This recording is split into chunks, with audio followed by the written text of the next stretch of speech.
Imagine a new life-saving drug is about to hit the market, but before it can, it must be tested on humans, often not in the country where it was developed, but thousands of miles away, in communities with different languages, cultures, and economic realities. Why are so many clinical trials now conducted in developing countries?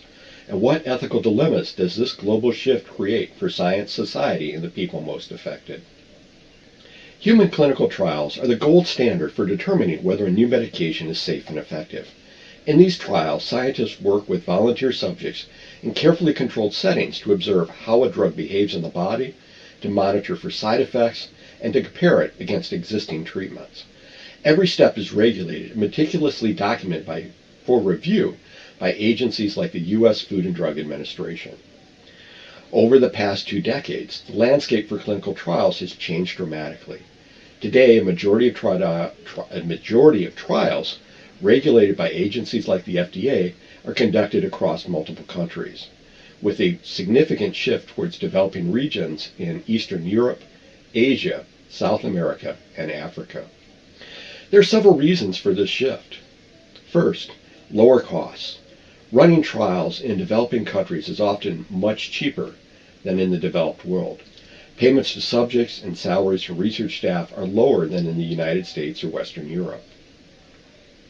Fewer regulatory hurdles.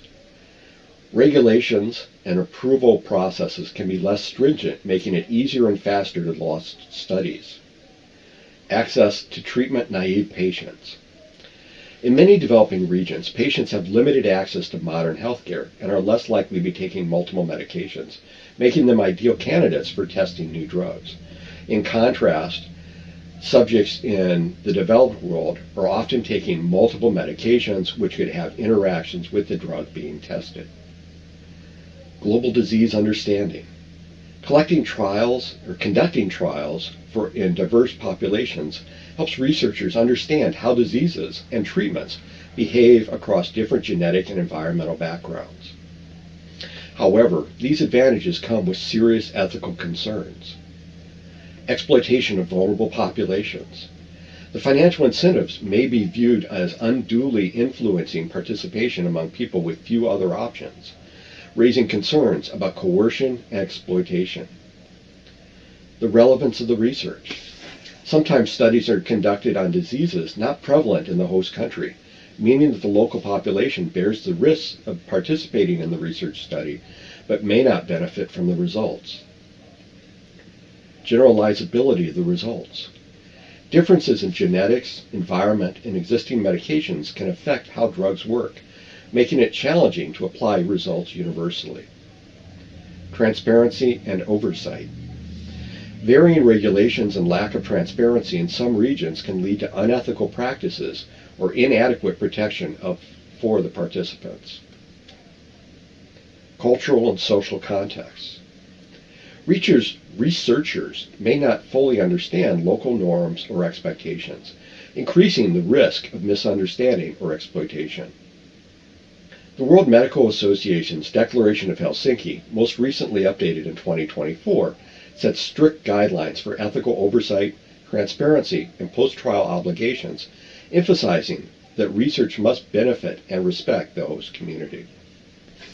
So why is it so important that many of these drug trials, clinical trials, are conducted in multiple countries around the world?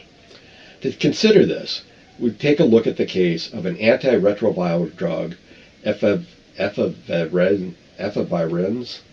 It's widely used in sub-Saharan Africa to fight HIV. A genetic variant common in this population led to severe psychiatric side effects, something not seen in earlier trials conducted mostly in European populations. This highlights the importance of including diverse populations in trials, not only to ensure safety and efficacy while the drug is working, but also to avoid unintended harm. As we consider the global outsourcing of clinical trials, here are 5 ethical questions to stimulate critical discussion. 1. Is it ethical to conduct clinical trials in low and middle income countries, primarily to reduce costs and speed up drug approval, even if the local population may not benefit from the results? 2.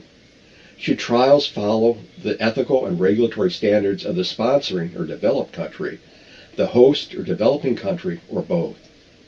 3. How do we ensure that financial incentives for participation do not amount to coercion or exploitation in vulnerable populations?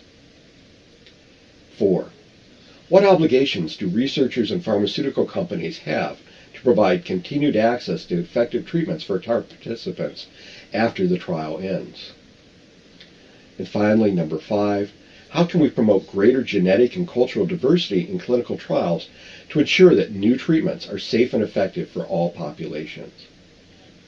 The globalization of clinical trials offers both scientific opportunities and ethical challenges. As science and technology continue to shape our world, it's crucial to ask who benefits and who bears the risk, and how can we ensure that progress is made in both an ethical and equitable fashion. Join in the conversation with what you think below in the comments. And let's push for a future where science serves society ethically and for all.